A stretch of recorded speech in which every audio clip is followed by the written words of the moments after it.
அஸ்ஸலாமு அலைக்கும் வரஹ்மத்துல்லாஹி வபரகாத்துஹு. உயிரோட்டமுள்ள ஈச்ச மரக்கட்டை.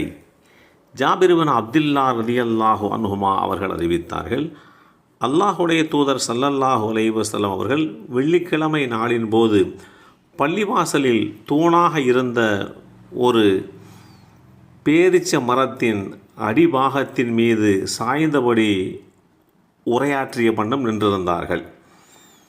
அப்போது ஒருவர், அல்லாஹுடைய தூதர் அவர்களே, நாங்கள் உங்களுக்கு ஓர் உயரமான மேடை மிம்பர் செய்து கொடுக்கலாமா என்று கேட்டார்கள்.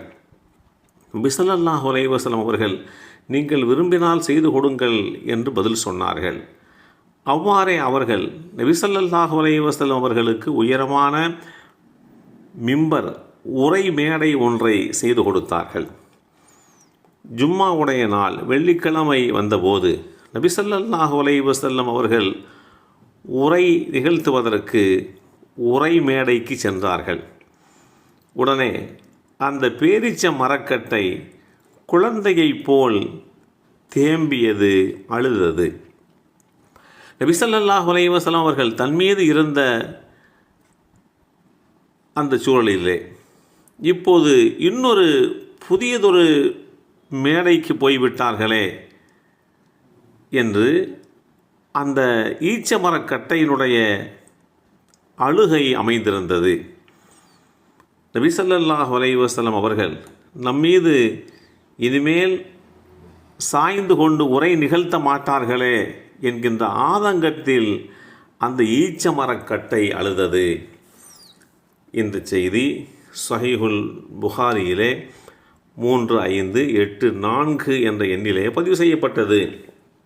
மிம்பர் என்பது இஸ்லாமிய மார்க்கத்தின் பரிபூரண தன்மையையும் அதன் முழுமையான வாழ்க்கை திட்டத்தையும் அது உலகத்திற்கு சொல்கின்ற தூது செய்தியையும் எடுத்துரைப்பதற்கு உண்டான மிகப்பெரிய ஒரு பெருமதி வாய்ந்த ஓர் ஊடகம் என்று சொல்லலாம். இந்த ஊடகம் விலை மதிப்பற்றது. இங்கு சொல்லப்படுகின்ற செய்திகள் வானவர்களால் சூழப்பட்ட ஒரு சபையை நோக்கியே பேசப்படுகிறது. அல்லாஹ்வின் அருளும் அமைதியும் இறங்கி கொண்டிருக்கக்கூடிய உயர்ந்த சபையை நோக்கியே இந்த மிம்பர் மேடை அமையப்பட்டிருக்கின்றன.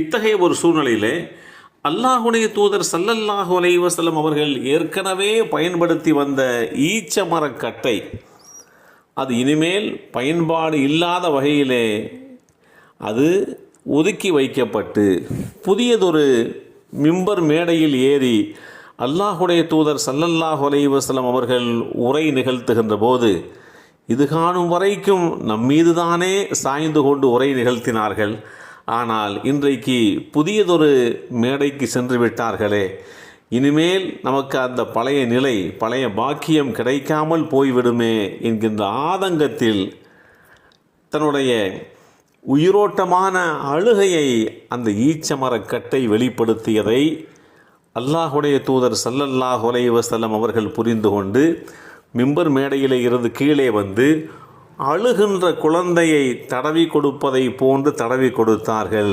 அதனுடைய அழுகை அப்படியே சன்னஞ்சன்னமாக குறைந்து விட்டது. இதுதான் அல்லாஹுடைய தூதர் ஸல்லல்லாஹு அலைஹி வஸல்லம் அவர்களால் கட்டப்பட்ட மஸ்ஜிதுன் நபவி என்கின்ற பள்ளியிலே நடைபெற்ற உயிரோட்டமான விஷயங்களில் ஒன்றாக பாவிக்கப்படுகிறது. ஈச்ச மரக்கட்டையாக இருந்தாலும் அதற்கு அல்லாஹுடைய தூதரை அறிந்து கொள்கின்ற, புரிந்து கொள்கின்ற பாக்கியத்தை அல்லாஹ் வழங்கியிருந்தான். எனவே அவர்கள் சாய்ந்திருக்கின்ற போது சந்தோஷமாக இருந்த ஈச்ச மரக்கட்டை தன்னை விட்டுவிட்டு இன்னொரு மிம்பரின் பக்கம் அவர்கள் போய்விட்டார்கள் என்றபோது தன் ஆதங்கத்தை அழுகையாக வெளிப்படுத்தியதைத்தான் நாம் உயிரோட்டமான நிகழ்வுகளாக பார்க்கிறோம்.